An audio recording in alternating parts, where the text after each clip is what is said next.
everyone, it's Carla from the local library. I hope you guys are doing awesome. So welcome to another video of Classics with Carla. We are still reading Anne of Green Gables. We are on chapter 25. So why don't we get right into it? Ready? So chapter 25, Matthew insists on puffed sleeves. So let's find out what happens in this chapter. Matthew was having a bad 10 minutes of it. He had come into the kitchen in the twilight of a cold, gray December evening and had sat down in the wood box corner to take off his heavy boots, unconscious of the fact that Anne and a bevy of her schoolmates were having a practice of the Fairy Queen in the sitting room. Presently, they came trooping through the hall and out into the kitchen, laughing and chattering. They did not see Matthew, who shrank bashfully back into the shadows beyond the woodbox with a boot in one hand and a bootjack in another, and he watched them shyly for the aforesaid 10 minutes as they put on caps and jackets and talked about the dialogue in the concert. Anne stood among them, bright-eyed and animated as they, but Matthew suddenly became conscious that there was something about her different from her mates. And what worried Matthew was that the difference impressed him as being something that should not exist. Anne had a brighter face and bigger, starrier eyes and more delicate features than the others. Even shy, unobservant Matthew had learned to take notes of these things, but the difference that disturbed him did not consist in any of these respects. Then, what did it consist? Matthew was haunted by this question long after the girls had gone, arm in arm, down the long, hard, frozen lake, and Anne had betaken herself to her books. He could not refer it to Marilla, who, he felt, would be quite sure to sniff scornfully and remark that the only difference she saw between Anne and the other girls was that they sometimes kept their tongues quiet while Anne never did. This, Matthew felt, would be no great help. He had to recourse to his pipe that evening to help him study it out, much to Marilla's disgust. After 2 hours of smoking and hard reflection, Matthew arrived at the solution of his problem. Anne was not dressed like the other girls. The more Matthew thought about the matter, the more he was convinced that Anne never had been dressed like the other girls, never since she had come to Green Gables. Marilla kept her clothed in plain, dark dresses, all made after the same unvarying pattern. If Matthew knew there was such a thing as fashion in dress, it is as much as he did. But he was quite sure that Anne's sleeves did not look at all like the sleeves the other girls wore.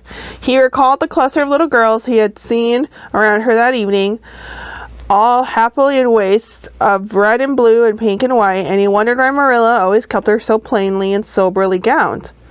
Of course, it must be all right. Marilla knew best, and Marilla was bringing her up. Probably some wise, instructable motive was to be served thereby, but surely it would do no harm to let the child have one pretty dress, something like Deanna Barry always wore. Matthew decided that he would give her one, that surely could not be objected to as an unwarranted putting in of his oar. Christmas was only a fortnight off. A nice new dress would be the very thing for a present. Matthew, with a sigh of satisfaction, put away his pipe and went to bed, while Marilla opened all the doors and aired the house.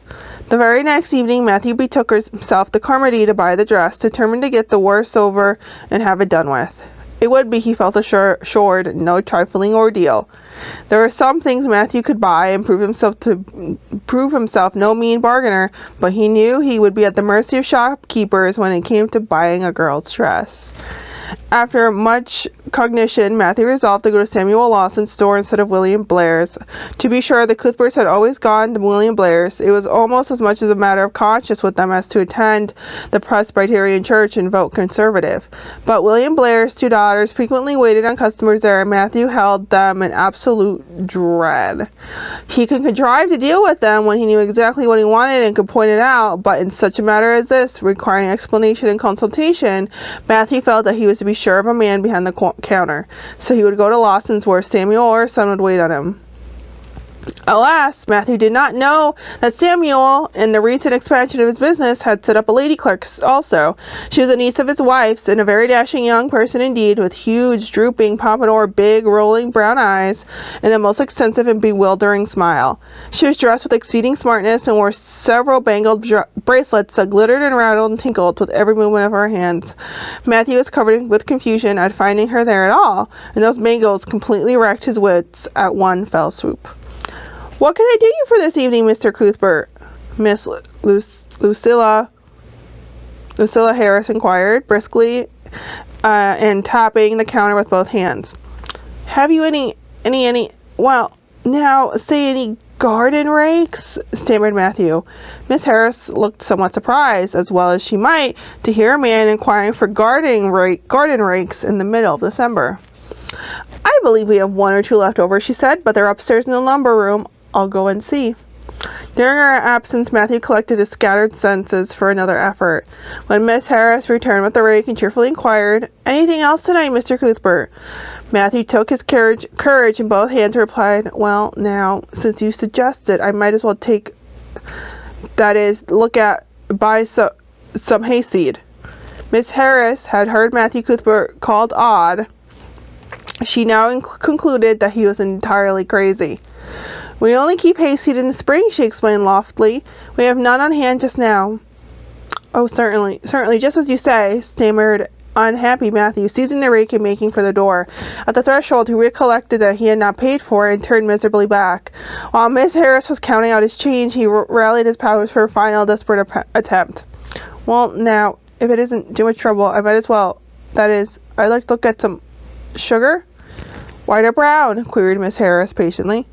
"Well, now, brown," said Matthew feebly. "There's a barrel of it over there," said Miss Harris, shaking her bangles at it. "It's the only kind we have." "I'll take 20 pounds of it," said Matthew, with beads of perspiration standing on his forehead. Matthew had driven halfway home before he was his own man again. It had been a gruesome experience, but it served him right, he thought, for committing the heresy of going into a strange store. When he reached home, he hid the rake in the tool house with the sugar he carried into Marilla.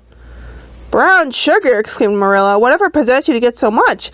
You know, I've never used it except for the hired man's porridge or black fruitcake. Jerry's gone, and I've made my cake long ago. It's not good sugar either. It's coarse and dark. William Blair doesn't usually keep sugar like this." I thought it might come in handy sometime," said Matthew, making good his escape. When Matthew came to think the matter over, he decided that a woman was required to cope with the situation. Marilla was out of the question. Matthew felt sure she would throw cold water at his project at once. Remained only Miss Lynde, for of no other woman in Avonlea would Matthew have dared to ask for advice. To Miss Lynde he went accordingly, and that good lady promptly took the matter out of the harassed man's hands. "Pick out a dress for you to give to Anne? To be sure I will. I'm going to Carmody tomorrow, and I'll tend to it. Have you something particular in mind?"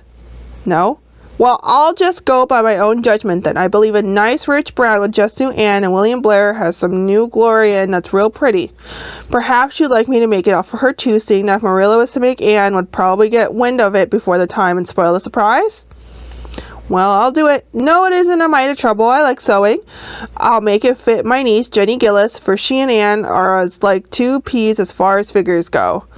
"Well, now, I'm much obliged," said Matthew, I don't, but I think they make the sleeves different nowadays to what they used to be.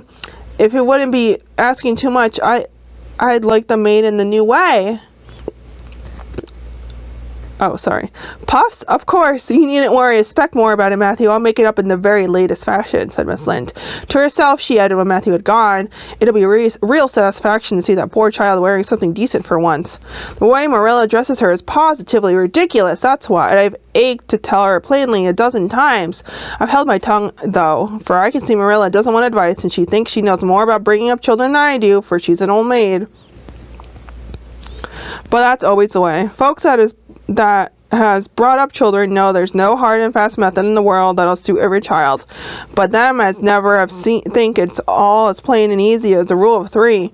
Just set your 3 terms down so fashion the sum will work out correct. But flesh and blood don't come under the head of arithmetic, and that's why Marilla Cuthbert makes her mistake. I suppose she's trying to cultivate a spirit of humility in Anne by dressing her as she does, but it's more likely to cultivate envy and discontent. I'm sure the child must feel the difference between her clothes and other girls, but to think Matthew taking notice of it. That man is waking up after being asleep for over 60 years. Marilla knew all the following fortnight that Matthew had something in his mind, but what it was she could not guess until Christmas Eve when Miss Lynde brought up the new dress. Marilla behaved pretty well on the whole, although it is very likely she distrusted Miss Lynde's diplomatic explanation that she had made the dress because Matthew was afraid Anne would find out about it too soon if Marilla made it.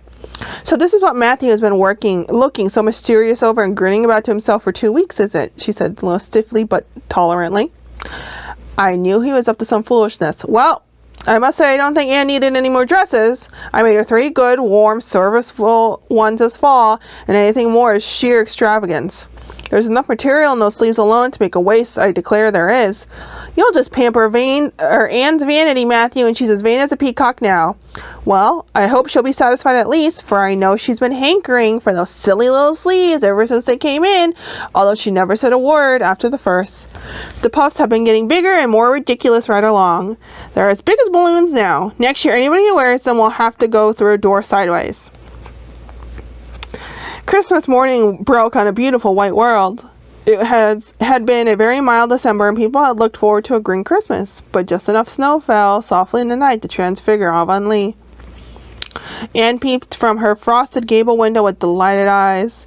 The firs in the haunted woods were all feathery and wonderful, and the birches and wild cherry trees were outlined in pearl. The plowed fields were stretches of snowy dimples, and there was a crisp tang in the air that was glorious. Anne ran downstairs singing until her voice re-echoed through Green Gables. Merry Christmas, Marilla! Merry Christmas, Matthew! Isn't it a lovely Christmas? I'm so glad it's white. Any other Christmas doesn't seem real, does it? I don't like green Christmases. They're not green. They're just nasty faded browns and grays. What makes people call them green? Why, Matthew, is that for me? Oh, Matthew! Matthew had sheepishly unfolded the dress from its paper swathings and held it out with a glance at Marilla, who feigned to be contemptuously filling the teapot, but nevertheless watching the scene out of the corner of her eye with a rather interested air. Anne took the dress and looked at it in reverent silence. Oh, how pretty it was! A lovely soft brown gloria with all the gloss of silk, a skirt with dainty frills and shirrings, a waist elaborately pin-tucked in the most fashionable way, with a little ruffle of flimmy lace at the neck. But the sleeves, they were the crowning glory. Long elbow cuffs, and above them 2 beautiful puffs divided by rows of shirring and bows of brown silk ribbon. That's a Christmas present for you, Anne, said Matthew. Why, Anne, don't you like it? Well, now, for Anne's eyes had suddenly filled with tears. Like it? Oh, Matthew! Anne laid the dress over a chair and clasped her hands. Matthew, it's perfectly exquisite. Oh, I can never thank you enough. Look at those sleeves. Oh, it seems to me this must be a happy dream.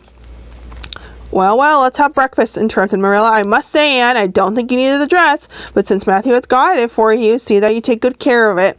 There's a hair ribbon Miss Lynde left for you. It's brown to match his dress. Now, come in and sit. I don't see how I'm going to eat breakfast, said Anne rapturously. Breakfast seems so commonplace at such an exciting moment. I'd rather feast my eyes on my dress. I'm so glad that puff sleeves are still fashionable. It has seemed to me that I'd never get over it if they went out before I had a dress with them. I never have felt quite satisfied, you see. It was lovely of Miss Lynde to give me the ribbon, too. I feel that I ought to be a very good girl indeed. It's at times like this I'm sorry I'm not a model little girl, and I always resolve that I will be in the future. But somehow it's hard to carry out your resolutions when irresistible temptations come. Still, I really will make an effort after this.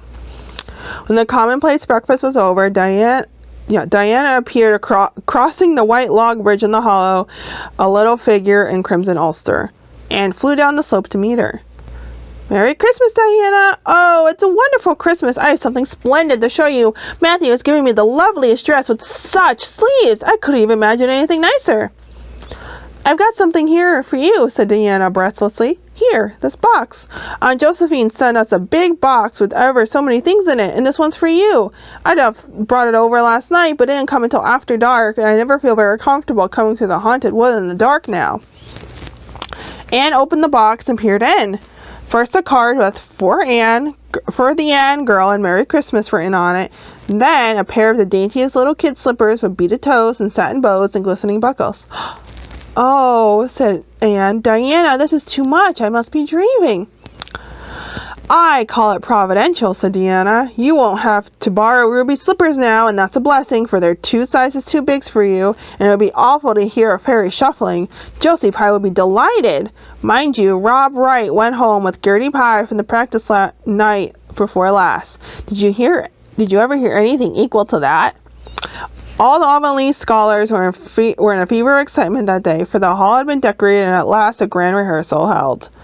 The concert came off in the evening and it was a pronounced success. The little hall was crowded. All the performers did excellently well, but Anne was the bright particular star of the occasion, as even Evanie, in the shape of Josie Pye, dared not deny. "Oh, hasn't it been a brilliant evening?" sighed Anne, when it was all over and she and Deanna were walking home together under a dark, starry sky. "Everything went off very well," said Deanna practically. "I guess we must have made as much as $10. Mind you, Mr. Allen's going to send an account of it to the Charlottetown papers." "Oh, Deanna, will you really think our names will be in print? It makes me thrilled to think of it. Your solo was perfectly elegant. I felt prouder than you did when it was recorded. When it was encored, and I just said to myself, it's my dear bosom friend who is so honored." "Well, your recitations just brought down the house, Anne. That sad one was simply splendid." "Oh, I was so nervous, Deanna. When Mr. Allen called out my name, I really can't tell how I ever got up on that platform. I felt as if a million eyes were looking at me and through me, and for one dreadful moment I was sure I couldn't begin at all. Then I thought of my lovely puffed sleeves and took courage. I knew that I must live up to the sleeves, Deanna. So I started in, and my voice seemed to be coming from ever so far away. I just felt like a parrot. It's providential that I practiced those recitations so often up in the garret, or I'd never been able to get through." "Did I groan all right?" "Yes, indeed, you groaned lovely," assured Deanna. "I saw old Miss Sloane wiping away tears when I sat down. It's splendid to think I had touched somebody's heart, and so romantic to take part in a concert, isn't it? Oh, it's been a very memorable occasion indeed." "Wasn't the boys' dialogue fine?" said Deanna. "Gilbert Blythe was just splendid. And I do think it's awful mean the way you treat Gil. Wait till I tell you, when you ran off the platform after the fairy dialogue, one of your roses fell out of your hair. I saw Gil pick it off and put it in his breast pocket. There now, you're so romantic, I'm sure you ought to be pleased at that." "It's nothing to me what that person does," said Anne loftily.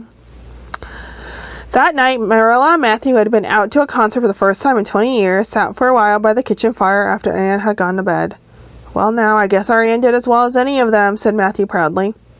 "Yes, she did," admitted Marilla. "She's a bright child, Matthew, and she looked real nice, too.